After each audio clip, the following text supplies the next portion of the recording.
Radhe Radhe everyone. आज के vlog में क्या स्पेशल है वो तो आपको देख के ही पता चल गया होगा कि दिवाली आसपास आ रही है, यानी कि उसके आने से पहले काफ़ी सारे त्यौहार आ रहे हैं। तो मैं उसके लिए सफाई करनी शुरू कर दी है। और इसी बीच करवा चौथ हुई और अभी हमारे नवरात्रे भी गए हैं, तो मतलब धीरे धीरे सब लोग अपने अपने घर में सफाई करनी शुरू कर देते हैं। यहाँ मेरे साथ सफाई करने में हेल्प में बेबी बहुत ज़्यादा परेशान करने आ रही है, तो देख रहे हैं किस तरह से हेल्प कर रही थी कि मैं उसे वापस दरवाजे में बंद करके आ गई कि कमरे से बाहर ना निकले। लेकिन इस बीच में जैसे ही पंखे की सफाई करने लगी इतने में उसने शोर मचाना शुरू कर दिया। मुझे फिर से जाना पड़ा, उसे खोल के आना पड़ा। और थोड़ी देर बाद उसने फिर परेशान करना शुरू कर दिया, यानी कि मैं पानी की बाल्टी रख ही नहीं सकती उसके सामने, इतने वो भीगती ही रहती है, इतने मैं काम करती हूँ। उसने बड़ा ही परेशान कर रखा है। अगर घर में कोई बच्चे को पकड़ने वाला ना हो तो बच्चे के साथ कोई कुछ काम कैसे कर सकता है देख लो आप। उसकी दादी की तबीयत थोड़ी ठीक नहीं थी, तो इसीलिए वे आराम कर रही थी। मैंने सोचा कि वो इतना आराम करे, मैं सफाई करना शुरू कर दूँगी। तो मैं रूम को छोड़ के पहले बाहर की करने लगी, इतने में बेबी मेरे साथ कि मैं भी सफाई करूँगी, मैं भी सफाई करूँगी। वो भी लग गई कभी कहीं मेरे साथ कूदती रही हर जगह जगह। और पानी की बाल्टी में तो उसको इतना शौक है कि बस मम्मी ना देखे और मैं पानी में डूब जाऊँ, बस उसी में घुसी रहती है।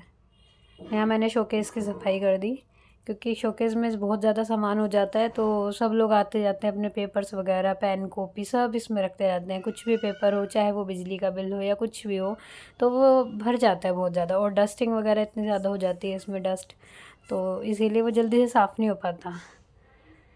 तो सबसे पहले मैंने इसी की शुरुआत कर दी, क्योंकि थोड़ा थोड़ा काम तो कभी भी हो जाता है, लेकिन ये भीड़ भाड़ वाला और छोटे छोटे चीज़ों को साफ़ करना ये जल्दी नहीं हो पाता। इसलिए पहले मैंने यही किया कि बाहर सारी लाइट और पंखे वगैरह सभी पेंटिंग्स वगैरह शोकेस ये सब साफ़ हो जाएगा, तो फिर छोटी मोटी सफाई तो हो ही जाएंगी, उसमें तो ज़्यादा देर लगेगी नहीं।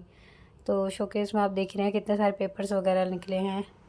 ये सब मैं इनके पेपर साफ़ करके एक ही एनवेलप में रख देती हूँ, ताकि कोई भी ढूंढने में उनको दिक्कत ना हो। सभी के शॉप के रिलेटेड बैंक वगैरह के पेपर्स रहते हैं, इसीलिए फिर पापा वगैरह बाद में ढूंढते रहते हैं कि सफाई तो हो गई पर पेपर्स लगता है खो दिए। तो फिर मैं सबसे पहले बता देती हूँ कि इनके पेपर्स यहाँ पर हैं, जिसको जो भी चाहिए वो उसमें से ढूंढ लेते हैं। यहाँ मैंने एक एक बॉक्स की अच्छे से सफाई की है। बीच बीच में शानू को खूब डांट पड़ रही है, क्योंकि वो बार बार पानी में हाथ डाल रही है। मुझे पानी बदल के आना पड़ता है, तो इतने में वो काम कर देती है अपना।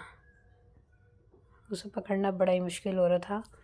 मैं सोच ही रही थी कि कोई आए इसे पकड़ ले, बस इतने में सफाई कर ही रही थी। थोड़ी देर में इसकी दादी आई, इसको ले गई, तब जाके मैंने आराम से सफाई की। इसने इतना शोर कर रखा था कि उसकी दादी को उठना ही पड़ा। घर में शानू से सबको ज़्यादा लगाव है, तो इसलिए ज़्यादा इसको कोई कुछ कहते ही नहीं है, प्यार प्यार में रखते हैं ना, तो उतने ज़्यादा सर पे चढ़ती है अब। और अब मेरी तो डांट से भी नहीं सुनती, सुनती भी अपने पापा की डांट से है।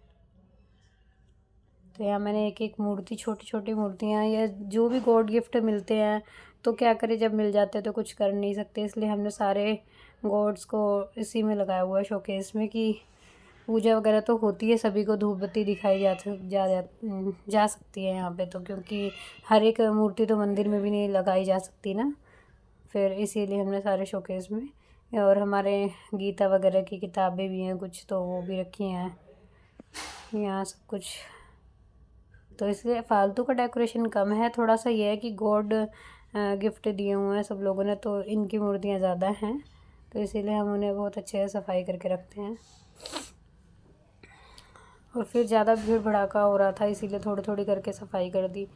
इस बॉक्स में ज़्यादातर 6 पेपर्स वगैरह रखते हैं, तो बहुत ज़्यादा भीड़ हो गई थी, तो इसीलिए मैंने इन सबको निकाल दिया इसमें से एक्स्ट्रा। और कुछ नवरात्रों की पूजा पे ज़्यादा ध्यान नहीं दे पाए, तो बहुत ज़्यादा सामान इसमें इधर उधर हो गया। तो आपको मेरा ब्लॉग कैसा लगा, सब्सक्राइब कीजिएगा चैनल, कमेंट्स करिएगा, लाइक कीजिएगा।